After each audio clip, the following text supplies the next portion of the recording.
This is 43-year-old Nellen Mark. On August 21st, 2024, Boynton Beach police responded to a call from Dollar Tree in reference to a store manager caught stealing cash bank deposits. The investigation finds that Miss Mark has stolen 6 deposits totaling almost $6,000 in her first week on the job after completing 5 weeks of training. Watch what happens when detectives confront Mrs. Mark with the evidence and the interrogation tactics they use to finally reveal the truth.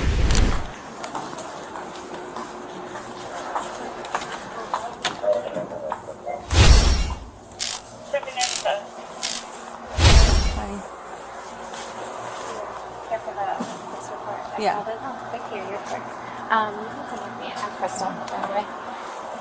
In the office.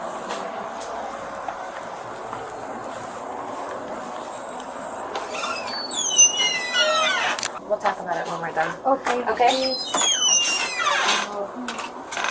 Thank you. Okay, so tell me what happened.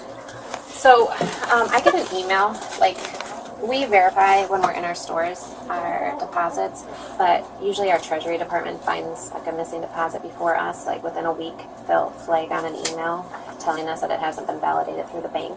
So I started to receive emails. Quickly it was like 2, then it became 3, it was 4. Right now I have 6, and it's going to be 6 in total. This store manager, she had just started here on July 29th. It was her first day in this store. So like she trained with us for 5 weeks at another location, and came here by 8/4. I'm missing my first deposit. So July 29th, she started at this location. yeah, Okay. And then you said she trained for 5 weeks at another location? yeah, But like in the capacity of manager? yeah. Okay. Yep, so she was But was she with the company before? No. Okay. So she got hired in, brought in as a manager, and then she was training. Yeah, so she And finished then- her. So this was like the first time being solo. Yes, alone, unattended, right? Unattended. Like, unattended, yeah. Okay. By Wednesday, I came in here to the store to meet with her, and my asset protection manager came and met us as well to discuss what was going on with the deposits with her. So she said she took all these deposits to the bank, that they're all going to be in the bank. She's very mild-tempered, not really getting upset easily. So that was on the 14th, on the Wednesday you came in? Yep, on Wednesday. So you did on like the a little 14th. investigation, and then on Wednesday you met with her. Yeah. Okay, along with asset protection. Okay, and so you guys discussed it with her. Yeah. So and she knows. Yes, she knows. Okay, so and then I'm sorry. So then, what did she say to you guys? She was very mild tempered. I mean, she wasn't argumentative. She wasn't anything. She wasn't riled up or any. There was just very calm and said, I took them to the bank. Like I signed them out. I took them all to the bank. They're all going to be at the bank. And even after he left, I continued to talk to her a little bit one-on-one. Like maybe you changed purses or bags that you brought to work. Don't you want to go check your car? Double check. Like if you were taking multiples at a time, what could slide out at a red light?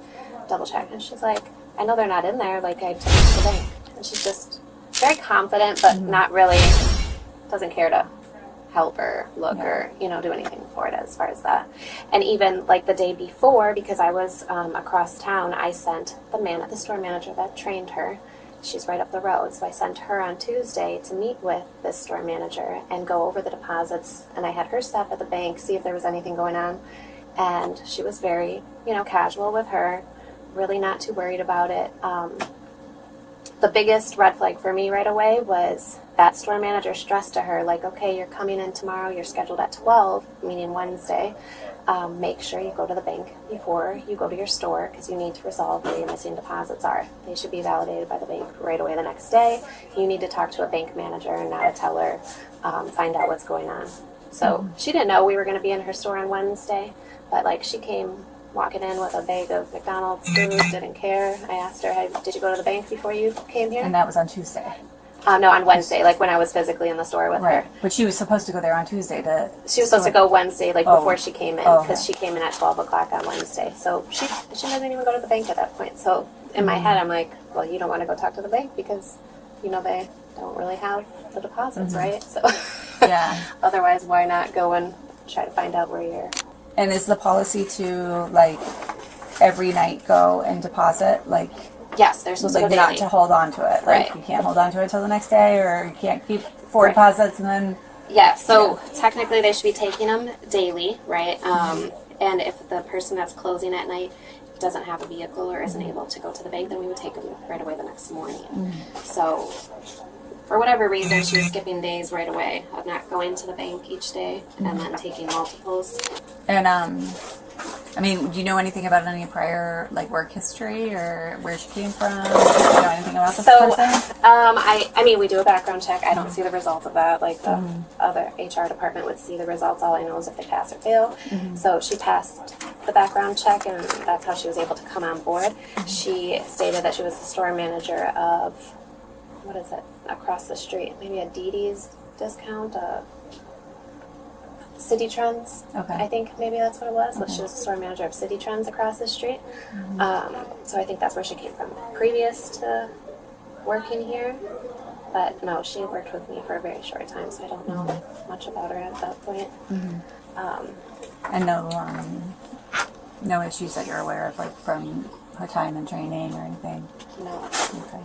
So she's writing on this report what day she goes to the bank. So those are the days that we've created the deposits. So then what we're saying is they sat in the safe for a couple days. So this is the day that the computer or somebody physically created the deposit. But these are the dates that she's saying that she actually went to the bank and dropped them off, and the time. So that's how she's taking or accumulating multiples, because it's like a couple days built up before we're going to the bank to drop them off. That's what it is. So we have to. So she admitted to taking them all. She told me about what time she went to the bank on each day. And because obviously she's confident they're going to see her on the camera, because I have each day some deposits that get validated. Because then this is where I write in, like, that it's validated from the bank after that. But the So areas, these ones that are missing, that are not validated, are missing. yes, yeah. So when I had partnered with the bank, I went through and tried to see if like any of the deposit bag numbers were processed, just to see if maybe there was just a completely wrong amount that was deposited, anything like that. So they printed me a copy of what had been deposited since I think the 5th till like the day I received the paper, and they don't, like, those deposit bags aren't there and the amounts aren't there. So looks like and that's what I got from the bank yesterday. So I've been like dealing with the bank this whole time, just trying to make sure before we filed a police report.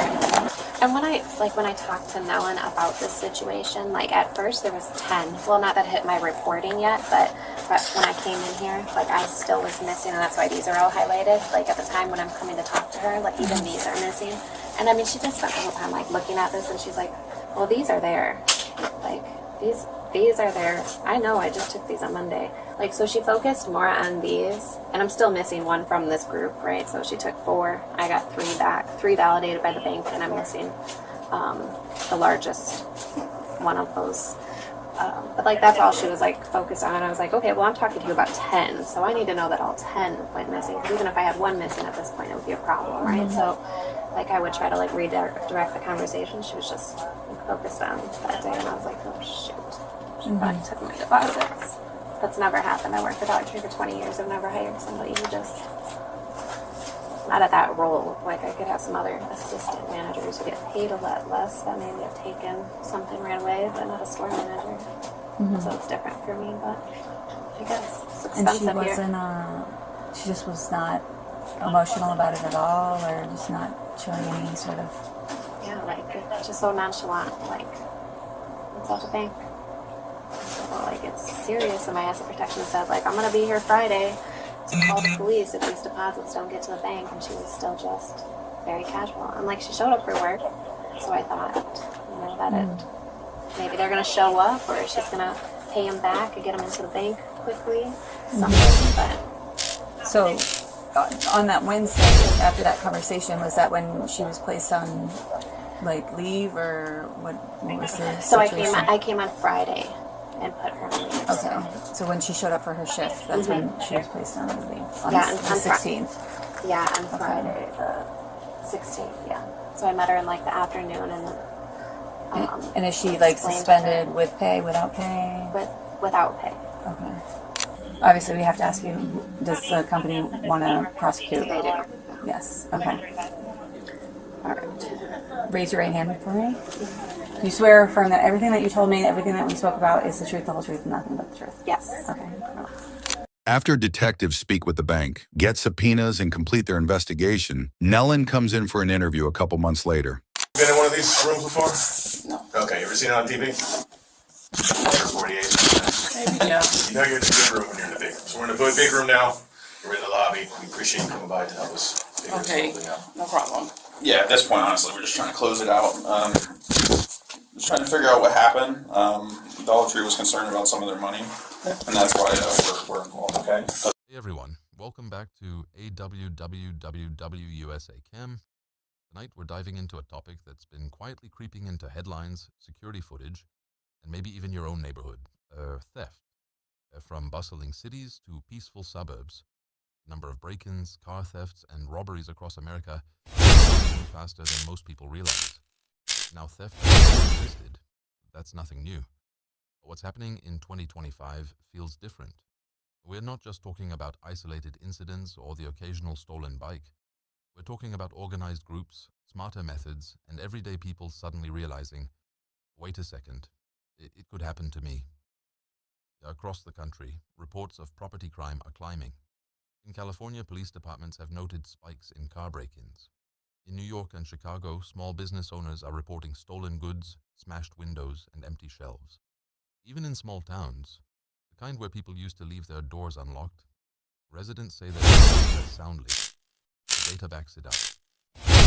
FBI estimates and local law enforcement reports, thefts, from shoplifting to home burglaries, have increased by nearly double digits in some states since 2022. And experts say it's not just about bad guys, it's about circumstances, a mix of economics, technology, and plain opportunity. Gone are the days when a thief was someone in a black hoodie sneaking around at midnight. Today, theft looks smarter. Criminals are using technology, Wi-Fi jammers, GPS trackers, and even social media to plan their crimes. And here's the scariest part. Sometimes they know more about you than you think. How often do we post when we're out on vacation? How often do we leave packages sitting on our porch? For modern thieves, that's not just coincidence, that's opportunity. Every neighborhood has that one house with a Ring camera or motion sensor lights, but thieves are learning how to get around them. Some carry devices that block camera signals. Others wear masks that confuse AI-based systems. In short, the tech meant to protect us is now being challenged by smarter criminals. Car theft has become its own epidemic. With push-button starts and keyless entry systems, stealing a car no longer requires smashing a window or hot wiring. Hackers can clone a digital key in under a minute. In 2024 alone, cities like Detroit, Atlanta, and Los Angeles reported a surge in car thefts, especially of certain models that are easy to exploit. Trends even fueled it. Yes, people literally turned car theft into a viral challenge. That's the reality we're living in. Crime is no longer just a back alley issue. It's gone digital, viral, and mainstream. When crime rises, everyone looks for someone to blame. But the truth is, it's complicated. Experts point to a few big factors. Inflation, rising rent, job insecurity. When people struggle to survive, desperation can push some to steal. Police in many cities have linked theft spikes to unemployment and cost of living increase. In some states, laws changed during the pandemic to reduce jail overcrowding. Certain petty thefts are now treated like misdemeanors, small fines, quick release. But critics argue that's made criminals bolder. They know they might walk free within hours. When someone steals electronics, luxury clothes, or even baby formula, they don't have to sell it in dark alleys anymore. They list it online, on eBay, Facebook Marketplace, or lesser-known platforms. And just like that, stolen goods turn into a single organized group can steal thousands of dollars worth of goods and sell them within hours. No questions asked. And police, they're struggling to keep you behind. Every statistic is a story. a small business owner in Chicago whose store was broken into 3 times in a month, a family in Texas who woke up to find their car and their toddlers gone, an elderly couple in Oregon who lost their jewelry and decades of memories in one night. These stories don't always make national headlines, but they tell the real story of what's happening across the United States, a quiet erosion of trust and safety. When theft becomes normal, when people stop being surprised by it, that's when society changes. Businesses install bars on windows, start locking themselves down, both physically and emotionally,